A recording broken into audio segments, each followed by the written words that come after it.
Keempat, menurut saya ini butuh peran presiden.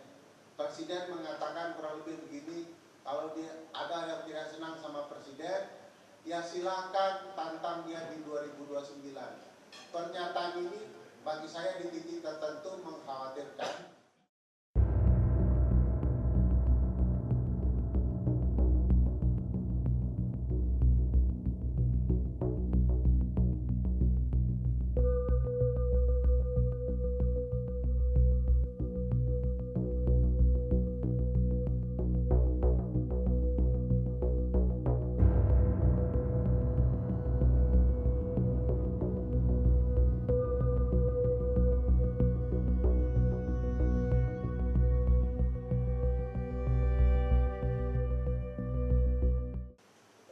Putusan MK yang juga sangat penting untuk segera dibahas dan ditetapkan oleh DPR dan pemerintah soal apakah putusan MK terkait pemisahan pemilu serentak nasional dan pemilu serentak daerah itu harus dicantumkan di dalam undang-undang.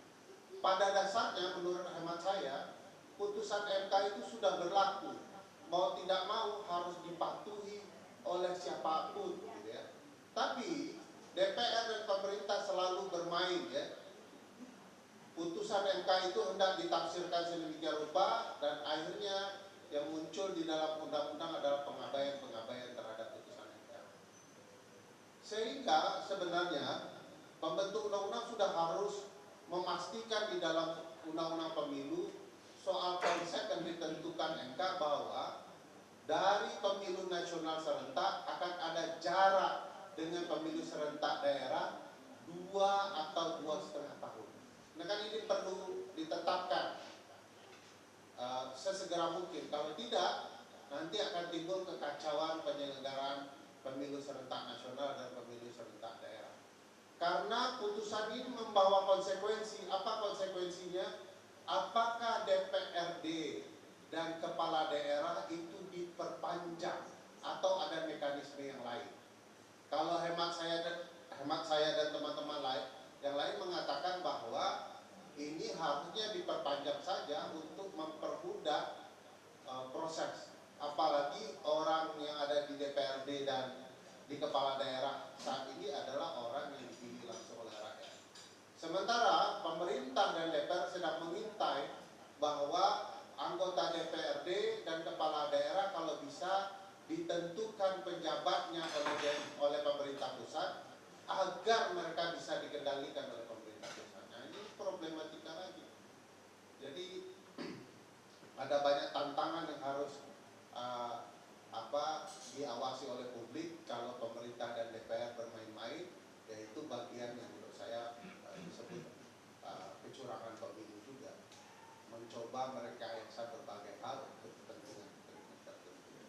Ketiga, bagi saya yang perlu dihitung dan ditimbang di dalam undang-undang pemilu adalah memastikan segala aspek kecurangan yang terjadi pada pemilu 2024 bisa dicegah melalui undang-undang pemilu saat ini.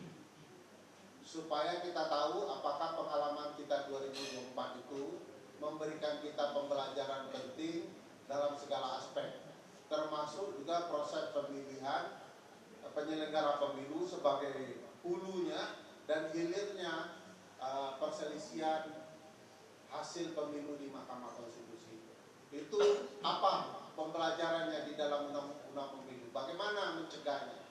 Bagaimana keterlibatan aparat penegak hukum, keterlibatan militer, keterlibatan penyelenggara, keterlibatan PNS, keterlibatan kepala desa, keterlibatan pejabat-pejabat yang berkaitan dengan kepala desa itu diantisipasi di dalam pembahasan undang-undang pemilu. Kalau tidak, kita hanya akan mengulang kecurangan lama menjadi kecurangan yang baru di tahun 2029 yang proses dan cara-caranya berubah sedikit 1-2 lah ya. Semua adalah kecurangan yang sebenarnya bisa dideteksi tetapi kita abaikan. Keempat, menurut saya ini butuh peran presiden. Presiden mengatakan kurang lebih begini, kalau dia ada yang tidak senang sama presiden, ya silakan tantang dia di 2029. pernyataan ini bagi saya di titik tertentu mengkhawatirkan. Jangan-jangan Presiden sudah mempersiapkan diri dengan segala struktur dan infrastruktur kecurangan pemilu, lalu kemudian menantang siapapun kemudian untuk bertanding secara tidak fair di 2029, termasuk pembahasan undang-undang pemilu. Kalau kemudian diselesaikan di ujung-ujung tahun 2028 atau mendekati tahun pemilu, yang menurut saya juga tidak sehat. Menurut saran teman-teman pemilu sedari awal, harusnya undang-undang pemilu ini sudah selesai di tahun 2025.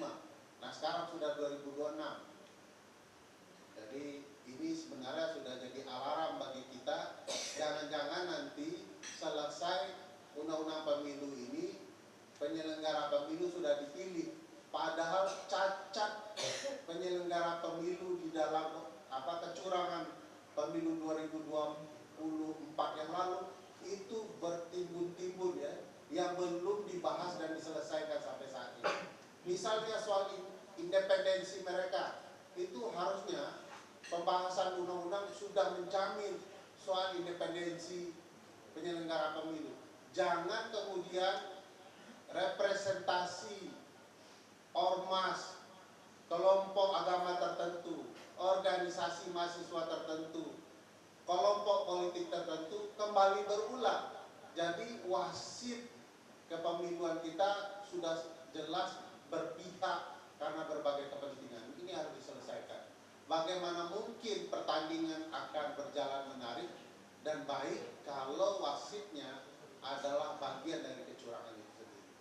Belum lagi kita tidak mempersiapkan penyelesaian soal penyelenggara pemilu sebagai pelaku kekerasan seksual dan lain-lain, ya, penikmat uang rakyat, ya, bawa naik pesawat pribadi mewah, naik helikopter, fasilitas mewah dan segala macamnya, ini belum diselesaikan. Bagaimana menjamin agar mereka tidak menggunakan uang rakyat untuk kepentingan menikmati kemewahan, tapi pastikan uang itu demi penyelenggaraan. Nah, ini belum dibahas sama sekali.